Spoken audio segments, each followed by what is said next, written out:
Good morning, Kansas, and welcome to WXMF. Today is May 17, 1954, and you're watching Mackle in the Morning. I'm Mackle. As you all know by now, African-American railroad worker Oliver L. Brown has filed a class action lawsuit against the Board of Education of Topeka, Kansas. Big hello to my people over in our state's capital.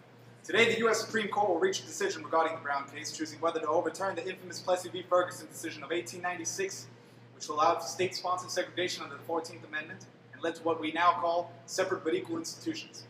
The court will decide either to keep public schools segregated. The court will either decide to keep public schools separate from blacks and whites, or they will integrate the schools, and these will perhaps lead to nationwide integration of other facilities. This case began after Brown's third-grade daughter Linda had to walk 6 blocks to her school bus stop to ride to a segregated black school, Monroe Elementary. A local white school, however, Sumner Elementary, was just 7 blocks from her home. Gosh, what a walk that must have been. Brown, along with 12 other parents, filed for the suit on behalf of their 20 children. Now over to our field journalist Bert Bartholomew for live coverage of the ongoing trial. Bert? Mackle, I'm here over at the United States District Court for the District of Kansas. Oliver L. Brown entered the building just moments ago. Sources say that the plaintiffs are claiming that they were directed by the NAACP to enroll the children in the closest neighborhood school in the fall of 1951. But they were all refused enrollment and were directed to the segregated schools in the area. Here's a clip of Linda Brown recalling her experience.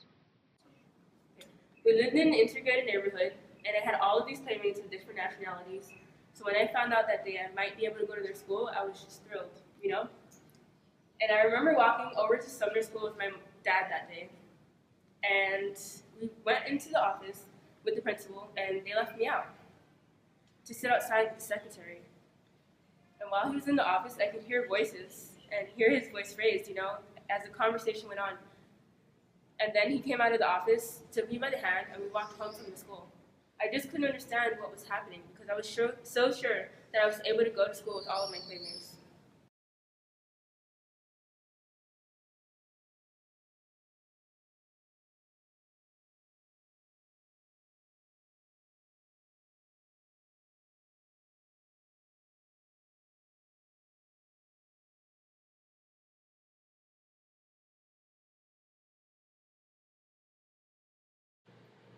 Very sad stuff, really.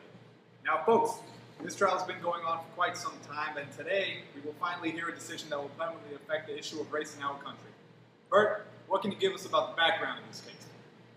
Well, Mackle, this case began on December 9th, 1952. That's when it was first brought before the Supreme Court. It was dismissed at the end of the court's term, and the following year was re-argued on December 8th, 1953.